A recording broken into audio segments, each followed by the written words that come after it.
তো বন্ধুরা আমাদের কাছে একটা ছোট্ট স্টেবিলাইজার এসছে। তো এটা দেখো রেফ্রিজারেটর স্টেবিলাইজার। তো এটার পাওয়ার পাচ্ছে না, কোনো কারণবশত হয়তো লাইন আসছে না। তো কাস্টমার বলছিল যে আমাদের বাড়িতে ঢুক করে আওয়াজ হলো, তারপরের থেকে আমাদের ফ্রিজটা চলছে না। তো আমি গিয়ে দেখি ফ্রিজ চলছে কিন্তু এই স্টেবিলাইজারটা চলছে না। তো আমি এখানে দেখো সরাসরি লাইন দিয়ে দেবো, তোমাদের একদম কোনো এখানে ঘাপচাটি করছি না, সরাসরি বুঝিয়ে দিচ্ছি। লাইন দিয়ে দিলাম, দেখো এখানে কিন্তু কোনো পাওয়ার পাচ্ছে না। দেখো এখানে লাইন দেওয়া আছে, সুইচ দিয়েছি, পাওয়ার পাচ্ছে না, অর্থাৎ আমাদের এটা প্রবলেম। তো আমরা এখন এটাকে খুলে ফেলবো। পেছন ঘুরিয়েছি, 3টে নাট আমি অলরেডি খুলে নিয়েছি, এখানে আরেকটা নাট আছে।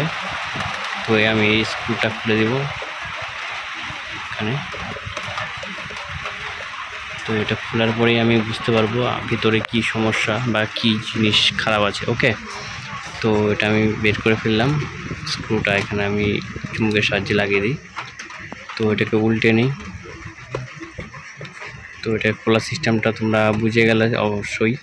তো এখানে কি আছে, একটা ট্রান্সফর্মার আছে আর একটা মেন বোর্ড আছে যেটার থেকে অপারেট করে, আর সামনে একটা ডিসপ্লে। ওকে, তো এখানে 3টা কম্পোনেন্টই সাধারণত থাকে সব স্টেবিলাইজারই। তো এখানে একটা বোর্ড আছে, এই বোর্ডটা সর্বপ্রথম খুলে দেখব, সব এখানেই ফলটা হয়ে থাকে। তো এটা আমি খুলে নিচ্ছি। তো এখানে দেখো এখানে তেমন কিছুই নেই, এখানে 3টা রিলে দেওয়া আছে। রিলটা ফ্ল্যাকচুয়েট করে, ভোল্টেজ আপ ডাউন যখন হয় তখন এই স্টেবিলাইজারের এইসবগুলো, এই রিলেগুলো কাজ করে। ওকে, 3টে রিলে আছে। তো রিলেই সাধারণত ফল্ট হয়। তো এখানে উপর থেকে তো কোনো ফল্ট আমি দেখতে পাচ্ছি না, তো উল্টে দেখছি কেন দেখা যাচ্ছে না। এই তো এখানে একটা কিন্তু ফল্ট অবশ্য চোখে পড়ে গেছে।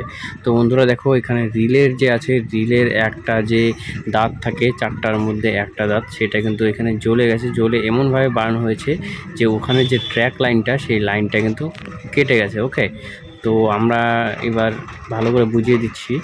তো এখানে দেখো এখানে পিনটা আছে ভিতরে, আর সাইডে যে দেখো এখানে সাইডে এখান থেকে এখানে জয়েন্ট থাকার কথা। ওকে, তো এখানে যখন জ্বলেছিল হয়তো, তো এখান থেকে সেই ট্র্যাক লাইনটা কিন্তু জ্বলে গেছে। এই রিলের কাজটাই এখানে কিন্তু এখানে রয়েছে। ওকে, এই জায়গাটায় তো এইটা একদম সমান সমান লেগে যাবে, এটাও এখান থেকে এখানে এসে লেগে যাবে। তো আমার এখানে আয়রন আছে, আমি এটা গরম করে এখন এটাকে লাগিয়ে দেবো। ওকে, তো সম্পূর্ণ ভিডিওটা দেখো, যদি কাজটা হয়ে যায় অবশ্যই তোমাদের লাইক আশা করি, লাইক কমেন্ট। তো বন্ধুরা জানাও কাজটা হবে কি না এটা লাগানোর পরে। ওকে, তো আমি এটা লাগিয়ে দিচ্ছি। তো ফাইনালি বন্ধুরা এখানে আমি এটা লাগিয়ে দিলাম, আর একটা এই পাশ থেকে ও পাশে যাচ্ছিল ট্র্যাক লাইনটা এমনভাবে কাটা। তো আমি ছোট্ট একটা ওয়্যার দিয়ে আমি এটাকে ঝালাই করে দিয়েছি। ওকে, তো আই থিঙ্ক ঝালাইটা হয়েছে, মোটামুটি ঠিকই আছে। তো কাজ তো করার কথা সম্ভবত। তো তোমরাও যদি এরকমই কোনো পেয়ে থাকো স্টেবিলাইজার, সেটা দেখবে রিলেরই বার্ন হয়ে থাকে সাধারণত, কারণ রিলে দিতে না পারে সেই যে ট্র্যাক লাইনটা আছে, সেই ট্র্যাক লাইনটা চলে যায়। তো আমি জায়গা মতো বসিয়ে দিচ্ছি, যেখানে ছিল তারগুলো সরিয়ে নিয়ে আমি কিন্তু এটা জায়গা মতো বসিয়ে দিচ্ছি। ওকে, তো এখানে গ্রিপ করা থাকে, সেই জায়গায় তোমরাও বসিয়ে দিতে পারে। তো বন্ধুরা এটা সহজ, একটা সরল। তো আমি এবার লাইনটা প্রথমত দিয়ে দেখব। কোনো কিছু বন্ধ করার আগে কনফার্ম হতে হয় না, কনফার্ম করার আগে লাইনটা দিয়ে চেক করে নিতে হয়। ওকে, তো আমি এখানে লাইনটা দিয়ে দিয়েছি। লাইনটা দেওয়ার সাথে সাথে একটা আওয়াজ তো হলো। তো এখানে লাইনটা দেখো দিয়ে দিয়েছি। এখানে লাইট এটি কিন্তু জ্বলে এসছে। তো এখানে দেখো বন্ধুরা, তো এই তো লাইট জ্বলে গেছে, ওপি লেখা আছে, মানে আউটপুট দিচ্ছে 216। ওকে, আউটপুট দিচ্ছে 216।